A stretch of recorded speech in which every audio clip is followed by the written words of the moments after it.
किस पाप के कारण मरने के बाद भी मनुष्य की आत्मा भटकती रहती है।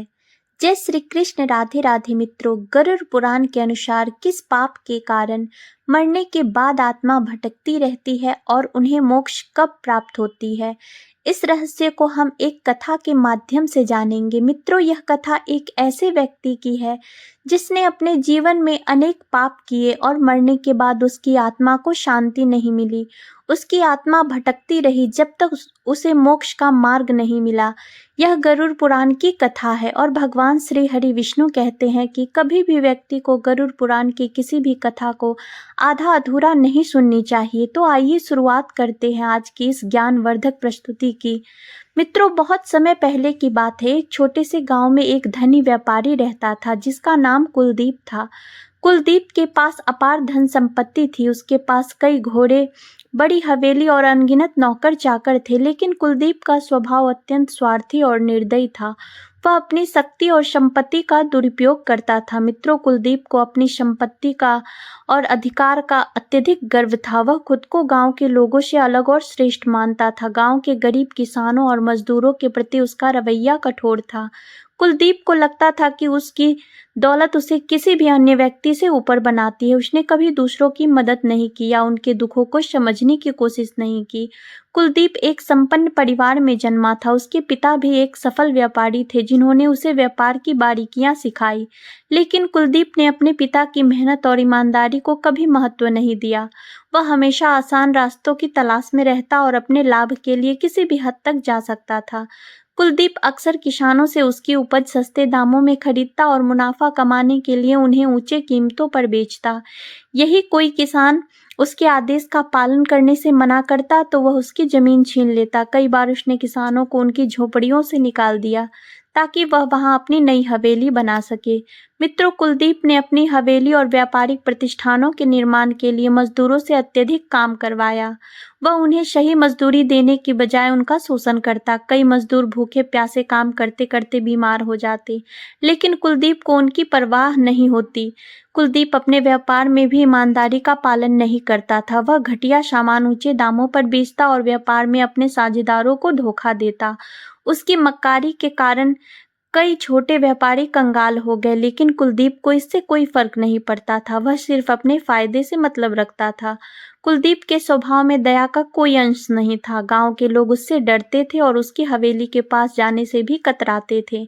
एक बार एक गरीब विधवा महिला ने उससे मदद मांगी क्योंकि उसके पास खाने को कुछ भी नहीं था, लेकिन कुलदीप ने उसकी मदद करने के बजाय उसे दुत्कार दिया और अपने नौकरों से उसे वहां से भगा दिया।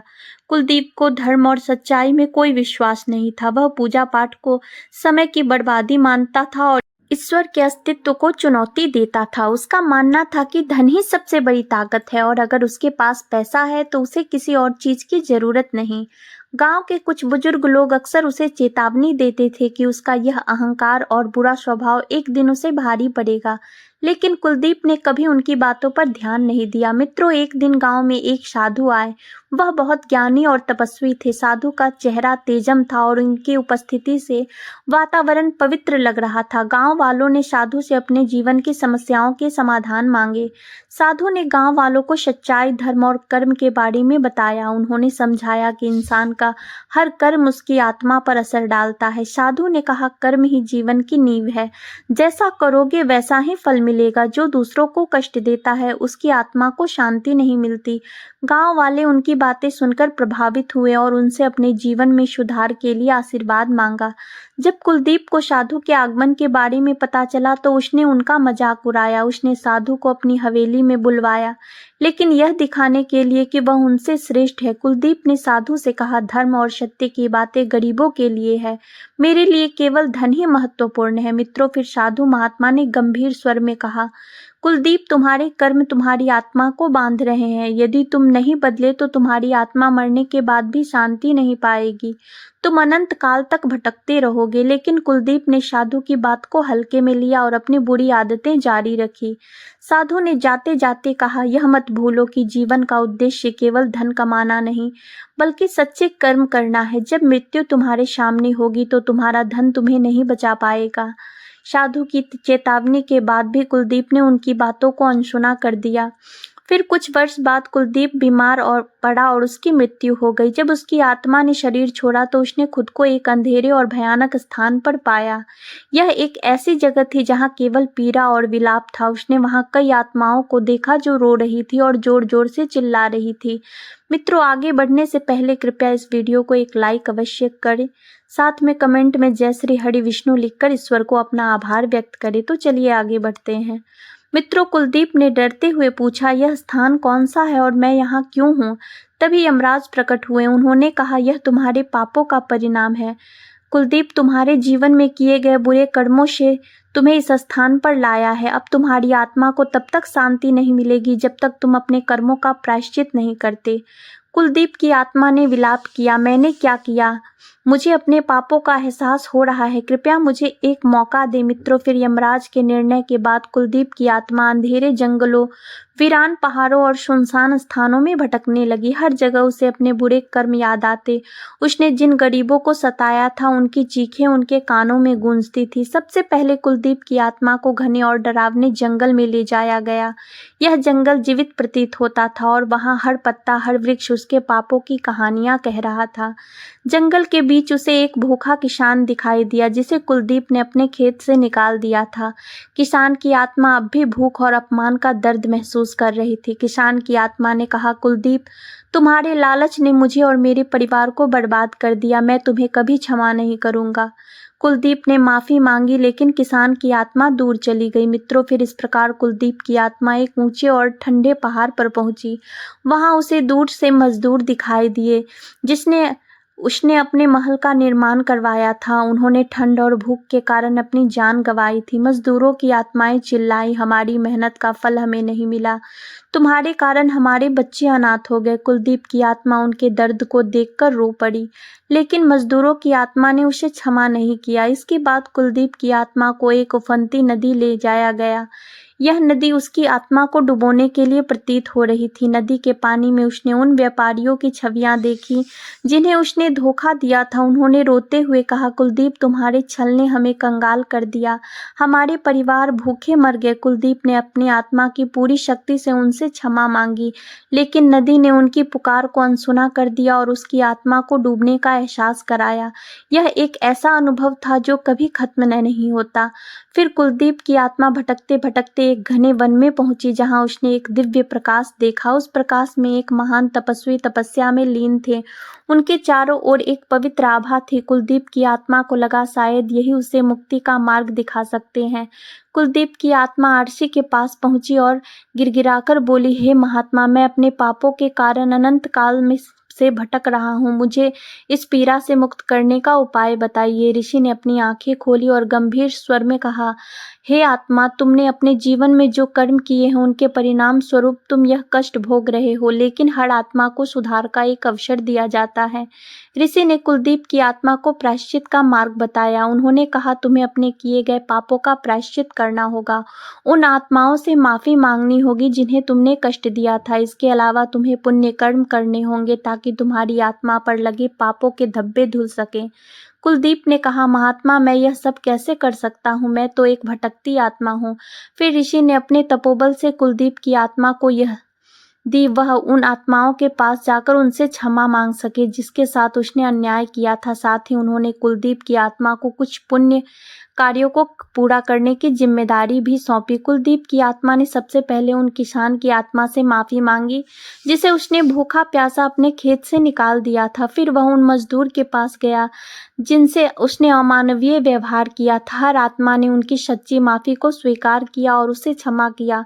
ऋषि के मार्गदर्शन में कुलदीप की आत्मा ने जरूरतमंद आत्माओं की सहायता की। उसने तपस्वी आत्माओं के लिए ऊर्जा का संग्रह किया और उन जगहों पर शांति स्थापित की जहां नकारात्मकता फैली हुई थी। धीरे धीरे कुलदीप की आत्मा का बोझ हल्का होने लगा और एक दिन उसकी आत्मा को प्रकाश की ओर ले जाया गया। उसे मोक्ष प्राप्त हुआ और वह आत्मा अपने पापों से मुक्त हो गई।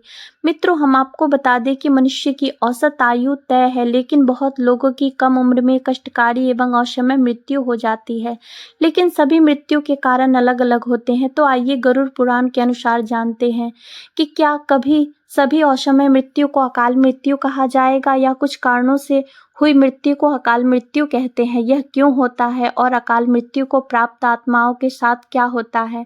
मित्रों, इस संसार में जन्म लेने वाले सभी व्यक्ति की आयु तय है। वैसे तो मनुष्य की औसतन आयु लगभग 100 वर्ष है और वह जीवन के 7 चक्र या फिर 4 अवस्था में अपना जीवन पूरा करता है, लेकिन कई लोग कहते हैं जो उससे पहले की मृत्यु को प्राप्त हो जाते हैं। अगर मनुष्य के 4 अवस्था की बात करें तो यह अवस्था है शिशु, किशोर, प्रौढ़ और वृद्धावस्था। लेकिन कई व्यक्ति चौथे अथवा तृतीय या फिर द्वितीय अवस्था तक भी नहीं जीवित रह पाते, उनकी असमय मृत्यु हो जाती है। यह बात अलग है कि उनकी मृत्यु के कारण अलग अलग होते हैं।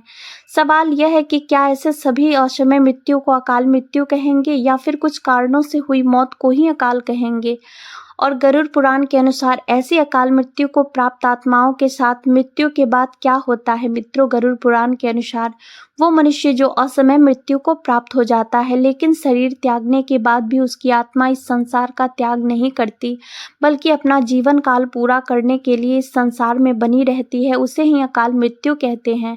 गरुड़ पुराण के सिंहावलोकन अध्याय में अकाल मृत्यु के बारे में बताया गया है कि अगर कोई व्यक्ति किसी दुर्घटना में, जल में डूबने से, सांप के काटने से, किसी रोग के कारण, गले में फांसी का फंदा लगाने से, भूख से पीड़ित होकर या किसी हिंसक प्राणी के द्वारा मारा जाता है तो ऐसा व्यक्ति अकाल मृत्यु को प्राप्त हो जाता है। उसमें यह भी बताया गया है कि बहुत से लोग ऐसे भी हैं जो आत्महत्या कर लेते हैं, लेकिन गरुड़ पुराण में आत्महत्या को सबसे घृणित और निंदनीय कृत्य अथवा अकाल मृत्यु बताया गया है। मित्रों, अकाल मृत्यु क्यों होती है तो हम आपको बता दें कि पुराणों के अनुसार कई लोग धर्म का पालन नहीं कर पाते या धर्म के मार्ग पर नहीं चल पाते तो उनकी अकाल मृत्यु हो जाती है। पुराणों में अकाल मृत्यु का कारण पिछले जन्मों के कर्मों और इस जन्म के कर्मों को भी बताया गया है। मनुष्य अपने कर्मों के कारण ही अपनी उम्र कम करता चला जाता है। इसके अतिरिक्त गरुड़ पुराण में बताया गया है कि पाप करना, दुराचार, स्त्रियों का शोषण करना, झूठ बोलना, भ्रष्टाचार व कुकर्म आदि भी अकाल मृत्यु के कारण माने जाते हैं। बहुत अधिक पाप करने पर व्यक्ति अकाल मृत्यु को प्राप्त होता है। मित्रों, जिनकी भी असमय मृत्यु प्राकृतिक रूप से होती है उन्हें कम से कम 3 या फिर 40 दिनों के भीतर ही दूसरा शरीर प्राप्त हो जाता है। लेकिन जो लोग आत्महत्या करते हैं उन लोगों की जीवात्मा पृथ्वी लोक पर ही भटकती रहती है। उन्हें ना तो स्वर्ग की प्राप्ति होती है और ना ही नर्क की। वह तब तक प्रेतात्मा या अन्य रूप में भटकती है जब तक वह आत्मा अपना निर्धारित जीवन चक्र पूरा नहीं कर लेती। जीवात्मा की इस अवस्था को अगत कहा जाता है। फिर आत्मा जैसे ही अपना जीवन काल पूरा करती है उसकी आत्मा को मुक्ति मिल जाती है।